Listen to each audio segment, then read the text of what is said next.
కొమరం భీం ఆసిఫాబాద్ జిల్లా జైనూరు మండల కేంద్రంలో అంబేద్కర్ యూత్ అసోసియేషన్ ఆధ్వర్యంలో అన్నా బహు సాటే 105వ జయంతి వేడుకలను ఘనంగా నిర్వహించారు.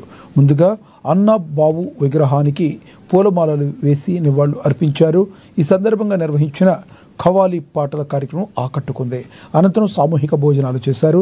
సమాజంలో చైతన్యం రావాలంటే ఇలాంటి మహనీయుల చరిత్రలు చదవాలని ఆదిలాబాద్ జిల్లా మాంగ్ సమాజ్ అధ్యక్షులు కాంబ్లే ఉద్ధవ్ దత్తరాజ్ తెలిపారు. డాక్టర్ బిఆర్ అంబేద్కర్, అన్నా బహుసాటి, జ్యోతి బాపులే, సావిత్రిబాయి పూలే లాంటి మహనీయుల చరిత్ర గురించి యువత తెలుసుకోవాలన్నారు. ప్రతి ఒక్కరూ వారు సూచించిన మార్గంలో నడవాలని పిలుపునిచ్చారు.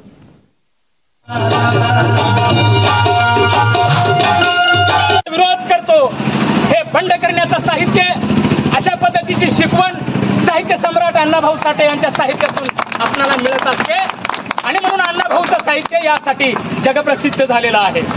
अण्णाभाऊचं साहित्य जगातल्या 27 भाषेमध्ये आणि 18 देशामध्ये प्रसिद्ध झालेलं आहे आणि म्हणून अण्णाभाऊ साठे हे महान नायक आहेत, महान साहित्यिक आहेत, जगत विख्यात आहेत, मानव वंदना करणारे आहेत, माणसाला पूजणारे आहेत, माणसाच्या श्रमाला पूजणारे आहेत, माणसाच्या श्रम केलेल्या अंगातून निघणाऱ्या पाण्याला हे घाम नव्हे तर अमृत आहे अशा पद्धतीची उपमा देणारे हे साहित्य सम्राट अण्णाभाऊ साठे आहेत आणि म्हणून अण्णाभाऊ साठे यांचं साहित्य ग्रेट आहे, महान आहे. म्हणून या अण्णाभाऊची जयंती आपण आज करत आहोत.